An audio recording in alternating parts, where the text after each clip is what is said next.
कुछ वर्ष पहले तक वर्ल्ड के सबसे रिच इंसान बिल गेट्स को सभी जानते हैं। ये हार्वर्ड ड्रॉप आउट थे। उन्होंने अपने करियर की शुरुआत में ट्रैफो डेटा नामक एक बिजनेस का को ऑनरशिप किया, जो पूरी तरह विफल रही थी। हालांकि कंप्यूटर प्रोग्रामिंग में इनके स्किल और जुनून ने इस विफलता को प्रसिद्ध सॉफ्टवेयर कंपनी माइक्रोसॉफ्ट में बदल दिया। बिल गेट्स उस समय के 31 वर्ष के थे और दुनिया के सबसे कम उम्र के अरबपति बने। इस असफलता के बारे में बिल गेट्स ने एक स्पीच में कहा था कि सफलता का जश्न मनाना ठीक है, लेकिन असफलता के सबक पर ध्यान देना अधिक महत्वपूर्ण है।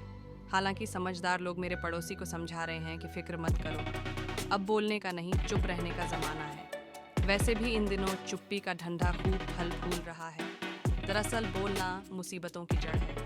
चुप रहने के कई फायदे हैं। अभी पिछले ही चुनाव में आडवाणी जी ने कह दिया कि मनमोहन सिंह सबसे कमजोर प्रधानमंत्री हैं। Advani ji PM in waiting ही रह गए। मनमोहन जी तीसरी बार प्रधानमंत्री बनने की राह पर हैं। चुप रहकर राज करने की संभावनाएं बढ़ जाती हैं। किसी जमाने में नरसिंह राव चुप्पी की राजनीति के रोल मॉडल हुआ करते थे।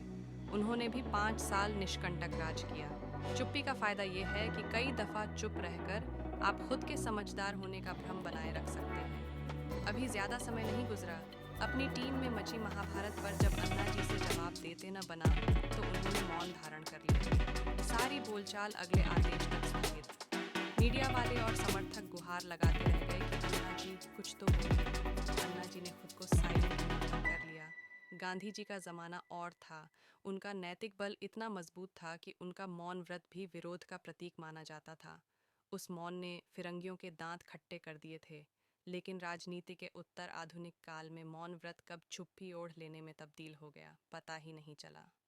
सामने वाला सिर धुनता रह गया, पर बंदे ने जुबान न खोली। सारे राज, सारे किस्से, सारी जानकारियां बंदा चुप्पी में ही निगल गया। इसलिए भारतीय क्रिकेट टीम के कप्तान चुप हैं तो उनकी भावनाओं को समझना चाहिए।